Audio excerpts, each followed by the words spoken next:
That was like the greatest thing in the world.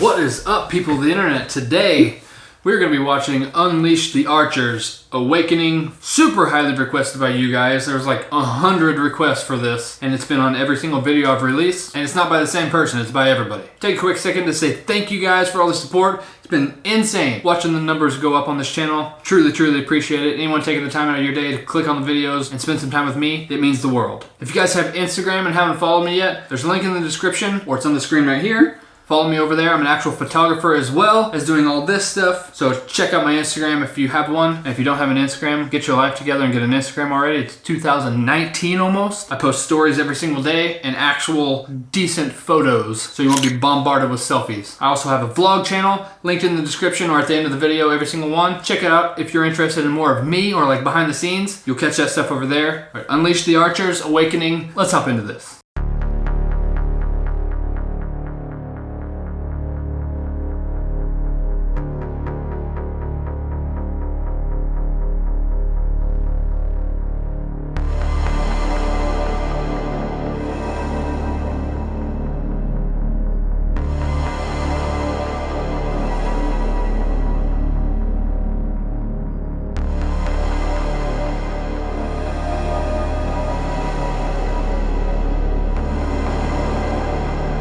Really weird kind of trippy effect here on the intro. This is kind of a cool way to start it off without just kind of showing them sitting in the studio.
Alright, quickly, before they get into the next part here. Really like the tone of the guitars, the drums sound really good, the vocalist sounds really good. I really like the different angles that they're showing of the instruments themselves, especially the drums. They did like the straight top-down view and you could actually see all the toms that he was hitting and everything. They also did the kick drum view, which one thing I noticed, he was playing doubles, with each of his feet rotating. So he was hitting two with his right and then two with his left.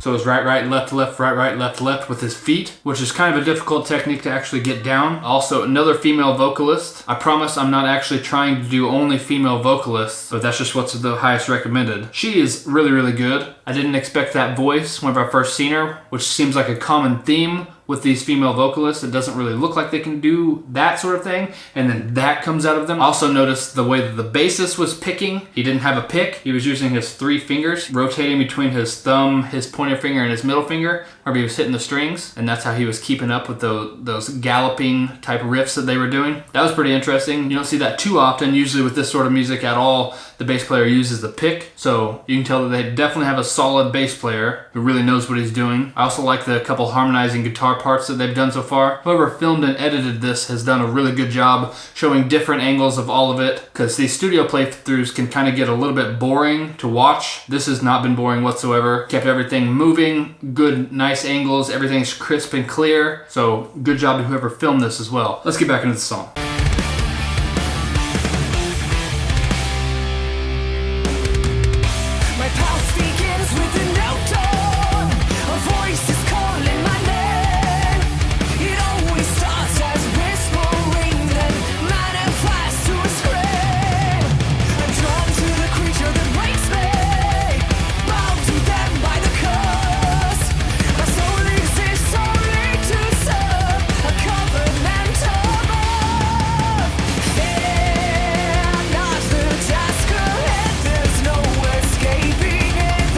This is a really cool editing trick that they've used right here. You take a little bit wider shot and you crop in post-production and set a focus point, which would be the bassist's hand, to be the center of the frame, and no matter where that goes, it will be on the center of the frame. That's a really good idea, and I might actually steal that idea for my playthrough videos.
Okay, that was like the greatest thing in the world. I was totally not expecting that from the bass, but it's kind of cool that they actually gave him a little after them doing the solo. The solo itself, very melodic, not too crazy fast over the top, which is what I really like. Keeping the melody in there, even if it is crazy fast. I like whenever they're able to keep the melody going. So far in this song, they've kept the pace up, but not like overbearingly fast and in your face. 5 minutes and 40 seconds of this song has went by so far, and it feels like it's been about a minute. So that's a sign of a good song, whenever you're so into it, you're having a good time watching and listening that you forget what you're even doing. Like the music kind of takes over. I'm gonna have to watch this again just for that little bass part right there.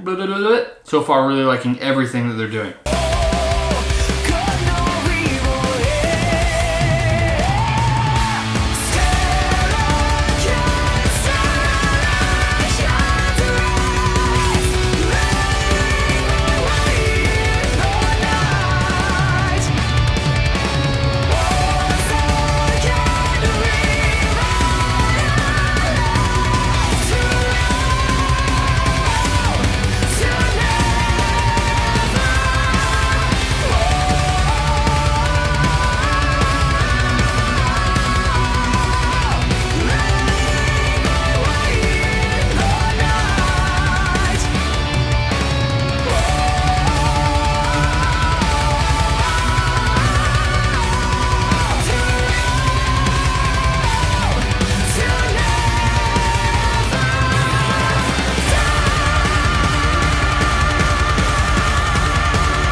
So first reaction to Unleash the Archers Awakening, the vocals, the guitar, the drums, the bass, no part of it whatsoever that was anything but awesome. In the chorus parts where she does all those harmonies, there's like 3 or 4 different harmonies going on right there, which sounds really, really cool and sounds really layered and full as it goes up. She's obviously a very, very skilled vocalist. I really can't wait to see more from these guys. I need to look up more and do more soon. The drummer for this band, I think, played exactly what he needed to for the song and to keep the backbone of everything going. It had a faster beat to it the whole time, except for that very end part right there, which was a good switch up. Good songwriting move there to kind of half time that ending part. One more little flavor in there before the song ends. Very good job songwriting wise. They did a really good job of keeping the song going the entire time. Adding in little tiny things, a little solo, a little lead part, switching up the drum beat, the whole song through with each part kind of doing something slightly different. I also like how he didn't do like insane